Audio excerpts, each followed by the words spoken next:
ओ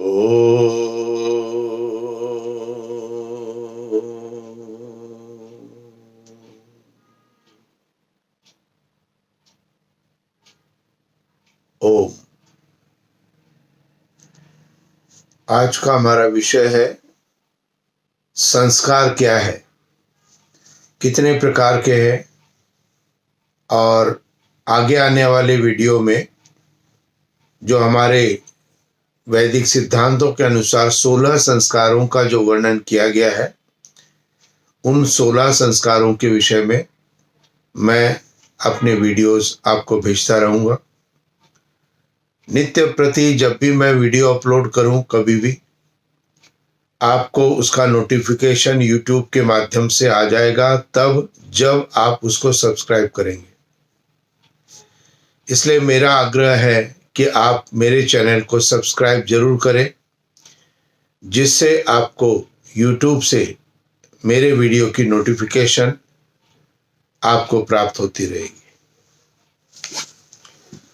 संस्कार 16 संस्कार जो माने गए हैं वैदिक सिद्धांतों में, तो सबसे पहले समझने का प्रयत्न करेंगे कि संस्कार क्या है।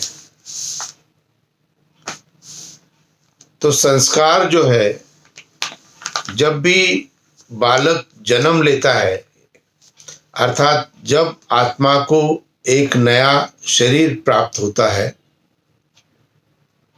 तो वह 2 प्रकार के संस्कारों को प्राप्त करता है।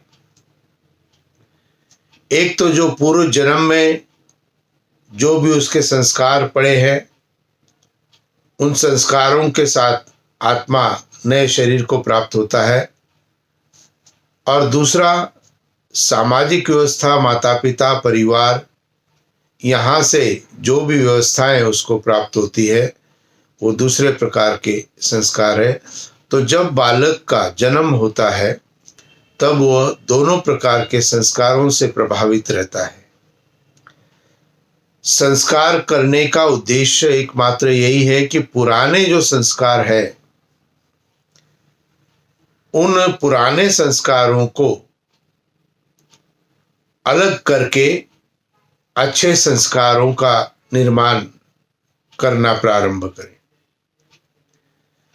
संस्कार यदि हम करेंगे, तो संस्कार करने से आत्मा के अंदर बच्चे के एक प्रभाव उत्पन्न होता है, और वह एक सही संस्कार की दिशा में कार्य करता है। जो भी कर्म हम करते हैं, जो भी कार्य हम करते हैं, वह कार्य जब हम इन रेगुलराइज करते जाते हैं, हमेशा करते जाते हैं, तो वह हमारी आदत में आ जाता है। और जब आदत के अनुसार फिर हम उसको प्रत्येक दिन करना प्रारंभ करते हैं, तो वह हमारे लिए एक संस्कार बन जाता है। इसलिए संस्कार अच्छे भी हो सकते हैं और बुरे भी हो सकते हैं। तो संस्कार करने का, संस्कारों को समझने का एकमात्र उद्देश्य है कि जब भी हमारी आत्मा ने इस संसार में जन्म लेकर के शरीर को प्राप्त किया था, तो निश्चित रूप से आत्मा ने जब नए शरीर को प्राप्त कर लिया, तो वो दोनों प्रकार के संस्कारों से प्रभावित रहेगी। तो संस्कारों के माध्यम से हम अपने अंदर अच्छे कर्म करने की प्रेरणा को प्राप्त करते हैं। संस्कार का एक यही उद्देश्य है कि एक अच्छे कर्म करने की प्रवृत्ति जब होना प्रारंभ हो जाती है, तो उसके जो संस्कार बनते हैं कर्म के, वो सभी संस्कार हमारे उत्तम बनने प्रारंभ हो जाते हैं। 16 संस्कारों का विधान किया गया है। मैं थोड़ी सूची एक आपको बता देता हूं आज जानकारी के लिए, और कल से हम जो है संस्कारों के ऊपर प्रारंभ करेंगे कि वो संस्कार क्या है, कब मनाया जाता है, किस समय उसको करना होता है, उसकी क्या प्रक्रिया है, उस संस्कार के अंदर जो विधियां की जाती है उन विधियों का क्या उद्देश्य है और किस प्रकार से हमें क्षण प्रतिक्षण अपने जीवन को आगे बढ़ाना है। बहुत से लोग ये विचार करेंगे शायद कि अब तो हम बच्चे नहीं रहे, तो हमें क्या आवश्यकता है। तो मैं आपको केवल इतना कहना चाहता हूं कि यदि कोई चीज हमसे छूट गई है जो हमने की नहीं है जीवन में, चाहे बाल्य अवस्था में हो चाहे यौवन अवस्था में हो, तो उसको जरूर प्राप्त करने का प्रयत्न हमें करना चाहिए। अब सच बोलना का एक संस्कार है, सच बोलना चाहिए, यह भी एक संस्कार है। अब यदि ये हमने बचपन से नहीं सीखा, नहीं किया, तो यदि आज हमें पता लगता है कि बचपन में बालक को निश्चित रूप से सत्य बोलने का संस्कार एक देना होता है, तो यदि मैंने अपने जीवन में सत्य बोलने का संस्कार धारण यदि अब तक नहीं किया है, तो मुझे आज से उसको धारण करके जो गैप रह गया था, जो हमारी चीज छूट गई थी, उसको हम पूर्ण करने का प्रयत्न करें। इसलिए ये संस्कार आप सभी के लिए बड़े महत्वपूर्ण होंगे। आप भी विचार करें कि इसके अंदर से हमारा क्या छूटा था। विवाह संस्कार भी आएगा और विवाह संस्कार में क्या क्या किस प्रकार के कर्तव्य पति के पत्नी के बताए गए हैं। प्रत्येक संस्कारों की जो क्रियाएं हैं उनका अपना एक विशेष महत्व है। तो सबसे पहला जो संस्कार है वो है गर्भाधान संस्कार। दूसरा संस्कार है पुंसवन संस्कार, मैं केवल लिस्टिंग कर रहा हूं केवल। तीसरा है सीमोंतो नयन संस्कार। चौथा है जात कर्म संस्कार। पांचवा है नामकरण संस्कार। अधिकतर बच्चों का नामकरण 11वें दिन से 100 दिन के अंदर करना चाहिए। अब ये 5 संस्कार पूर्ण हो जाते हैं बच्चे के। 25% ऑफ संस्कार कंप्लीट हो जाते हैं उसके 100 दिन होने के अंदर, नामकरण संस्कार तक। तो इसलिए विशेष महत्वपूर्ण है हमें यह ध्यान रखना। छठा संस्कार है निष्क्रमण संस्कार। सातवां संस्कार है अन्नप्राशन संस्कार। आठवां है चूड़ा कर्म संस्कार।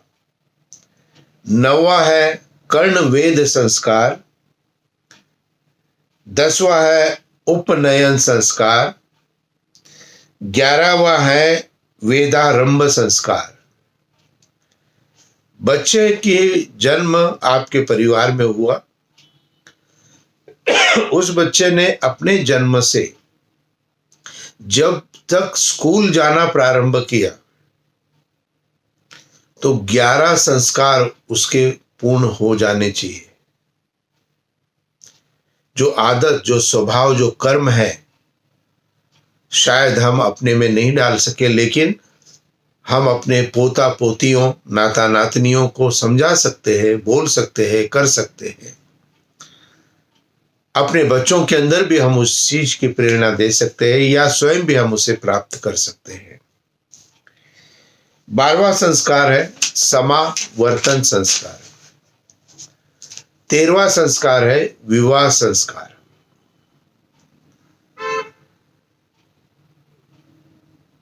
14वां है वानप्रस्थ संस्कार। 15वां है संन्यास संस्कार और 16वां है अंत्येष्टि संस्कार। तो ये 16 संस्कार जो प्रारंभ किए गए थे, ये प्रथम संस्कार कौन सा था? गर्भाधान संस्कार। यानी जब पति पत्नी गर्भ धारण करने का निश्चय करते हैं तो सबसे पहला संस्कार है। और सबसे अंतिम संस्कार अंत्येष्टि संस्कार, जब आत्मा इस शरीर को छोड़ देता है और ये पंच भूतों से बना हुआ शरीर, जो अग्नि, वायु, जल, पृथ्वी और आकाश, इन पंच तत्वों का ये शरीर अग्नि के अंदर भस्म कर देते हैं, जिससे अग्नि का भाग अग्नि को प्राप्त हो जाता है, वायु का भाग वायु को प्राप्त हो जाता है, जल का भाग जल को प्राप्त हो जाता है, पृथ्वी का भाग पृथ्वी को प्राप्त होता है और आकाश का भाग आकाश को प्राप्त होता है। तो अंत्येष्टि संस्कार यानी जिसको हम दाह संस्कार भी कहते हैं, यह शरीर के लिए अंतिम संस्कार है। और बाकी 15 संस्कार शरीर के साथ साथ आत्मा के लिए भी है। तो निश्चित रूप से आत्मा प्रथम संस्कार में नहीं थी और अंतिम संस्कार जो अंत्येष्टि संस्कार है उसमें भी आत्मा नहीं थी। तो हमें अपने जीवन काल में सभी चीजों को ध्यान रखते हुए अपने जीवन को संस्कारित करने का एक प्रयत्न करना चाहिए। जैसा हम भोजन करते हैं वैसा ही शरीर हमारा स्वस्थ होता है। यदि हम स्वास्थ्य वर्धक भोजन करेंगे तो हमारा स्वास्थ्य उत्तम होगा। यदि हम स्वास्थ्य के लिए हानिकारक भोजन करेंगे तो हमारा स्वास्थ्य खराब हो जाएगा। तो हमारा स्वास्थ्य उत्तम बना रहे उसके लिए हम उत्तम भोजन करते हैं, तो हमारा जीवन अच्छा बना रहे इसके लिए अच्छे संस्कारों का निर्माण आप अपने जीवन में करना प्रारंभ करें। कल से वीडियोस आना प्रारंभ हो जाएगा। थोड़ा गला भी मेरा खराब है आज, कल तक ठीक हो जाएगा। तो आप निश्चिंत रहें और सब्सक्राइब मेरे चैनल को जरूर करें और उनको भी प्रेरणा दें, जिससे वे ज्ञान सब तरफ फैल सके। इति ओम शांति शांति शांति।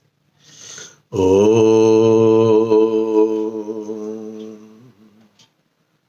शांति शांति शांति। नमस्ते जी।